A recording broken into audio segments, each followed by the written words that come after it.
masih jalan kota. Nah sekarang kita masuk ini.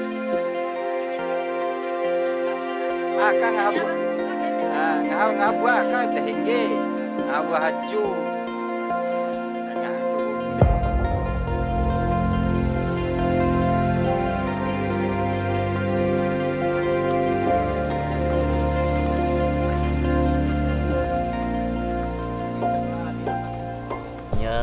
Dari semenjak saya mendengar ya, sebelumnya saya nggak mendengar tapi cerita masyarakat dulu tuh begini.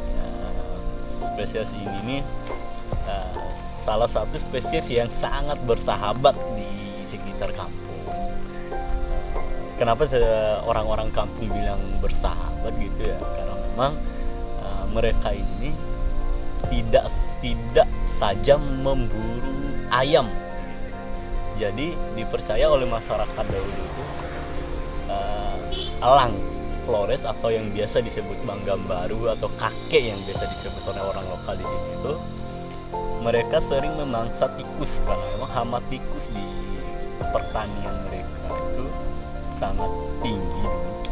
Jadi sering mereka dijadiin mangsa, tikus itu dijadiin mangsa oleh Banggam Baru itu.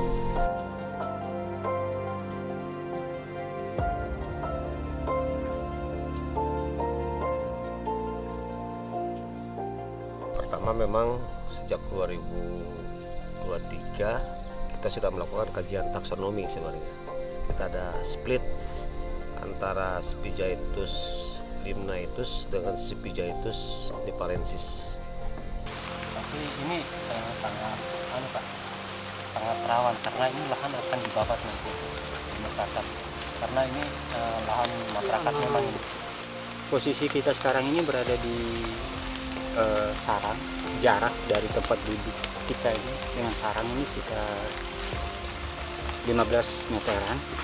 Posisinya memungkinkan untuk pengamatan. Cuman yang menjadi masalah adalah lahan ini sedang dibuka oleh masyarakat untuk dijadikan ladang.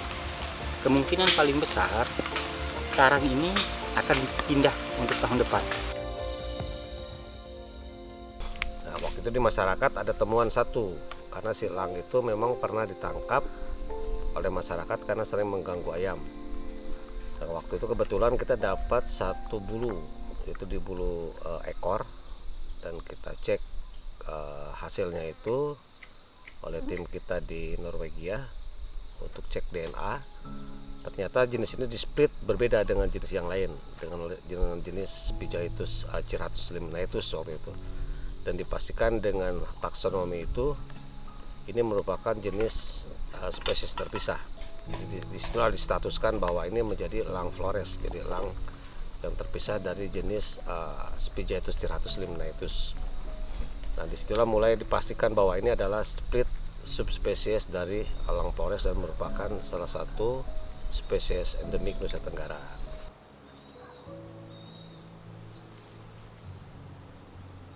Dari cerita masyarakat itu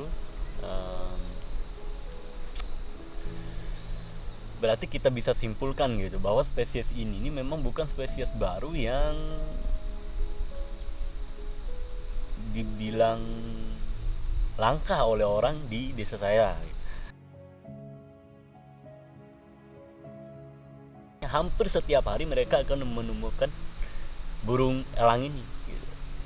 Nah, pada akhirnya kami cari tahu tentang elang ini, jenisnya apa, peredarannya di mana saja,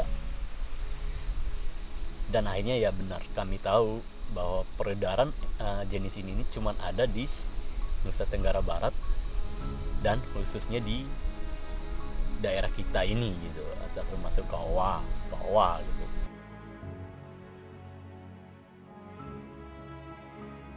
The discussion with Forest Department and also the other government to stopping that one.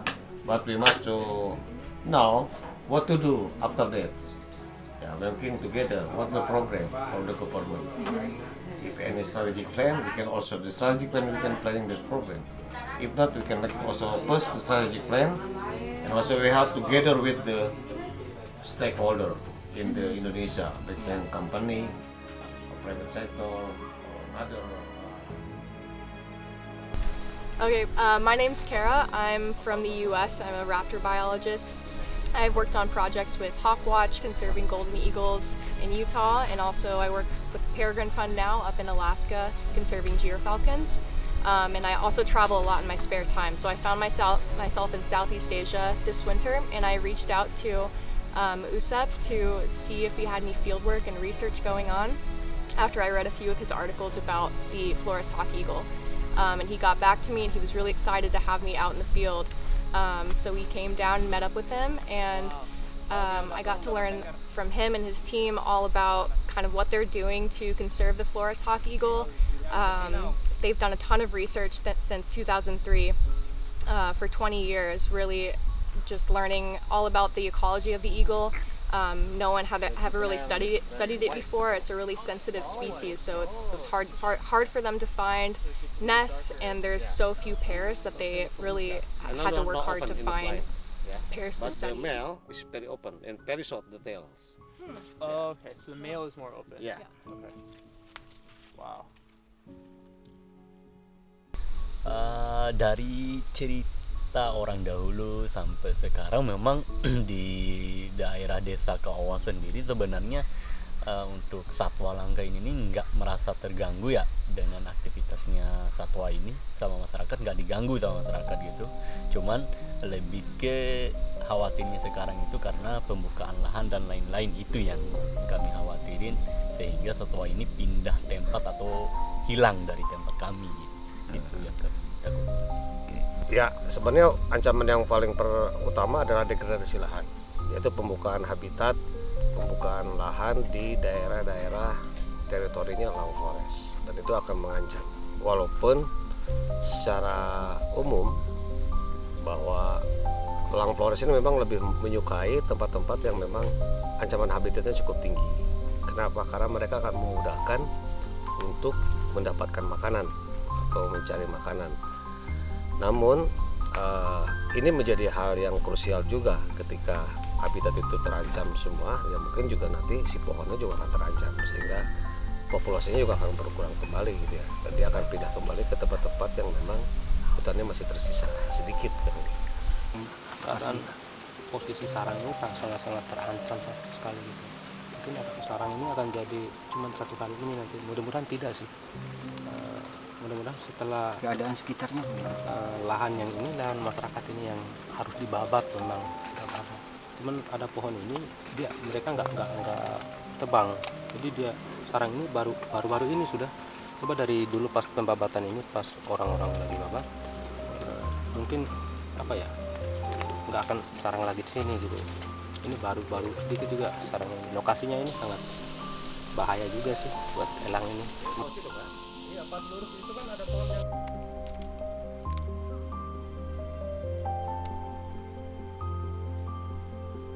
So right now we're here at an active nest that they found and they've been monitoring. The chick is about 20 weeks old, and it's been really cool to see.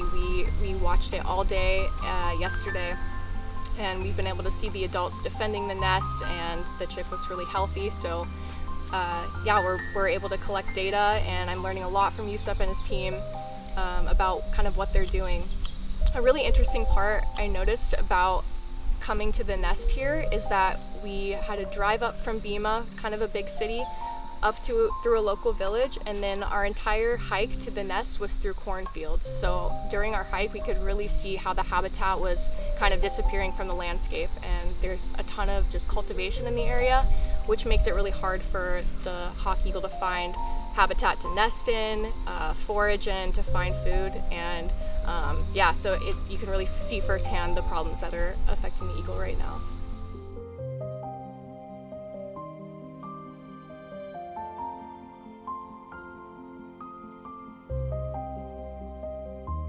Untuk harapannya itu mungkin buat semua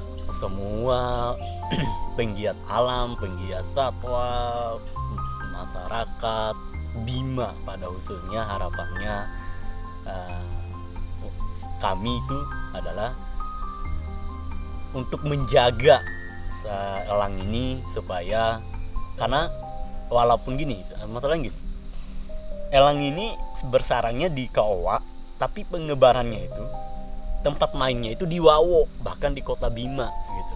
Jadi kami minta kepada seluruh masyarakat Wawo, Kota Bima ada khususnya itu, kalaupun melihat spesies ini tolong jangan diganggu, intinya jangan ditembak, jangan di ini. Itu harapan besar kami. Ya, harapan besarnya kita akan mencoba menjaga dan melestarikannya, tentunya dengan beberapa hal dan upaya dan kegiatan yang harus kita lakukan. Salah satunya adalah kita akan terus melakukan monitoring keberadaannya dia bersama masyarakat setempat, kemudian para penggiat lingkungan, untuk sama-sama melakukan kajian atau perlindungan terhadap keberadaan silang Flores ini. Kedua adalah kolaborasi untuk membangun kemitraan dengan semua stakeholder, termasuk pemerintah, sektor swasta, masyarakat, kemudian juga akademisi, kemudian dan beberapa lembaga lainnya yang memang harus sama-sama ini menjadi upaya yang harus diselamatkan bersama, menyelamatkan silang Flores ini. Karena tentunya siapa lagi akan menyelamatkan kalau bukan orang Indonesia dan orang Timur gitu ya, orang Nusa Tenggara. Dan ini ada manfaatnya untuk dampak terhadap perekonomian masyarakat sekitar dan lingkungan sekitar terhadap keberadaan silang Flores ini. Yeah, I think kind of all of us have the same hope that the Flores hawk eagle could recover and the population can increase based on the efforts that we're doing here. Also, I think education and community involvement is a big part of it, which Yusef and his team are really implementing here. So hopefully there's some momentum that's going to be building and people in the area are aware of the hawk eagle and start to care about it. And then just more research can happen so we can learn more and more and then be able to implement more conservation plans. Stakeholder. Yeah, it would be awesome if the government would kind of take notice of what's happening here with the Flores hawk eagle and kind of the fight between the habitat that the hawk eagle needs and also the hunting that goes on, and kind of implement some policies that can help the population recover. Di pantai Om, panas di pantai itu, aduh. Ramai. Kalau di pantai udah susah.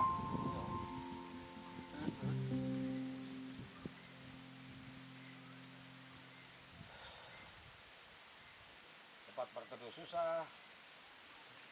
Nah, pohon satu juga.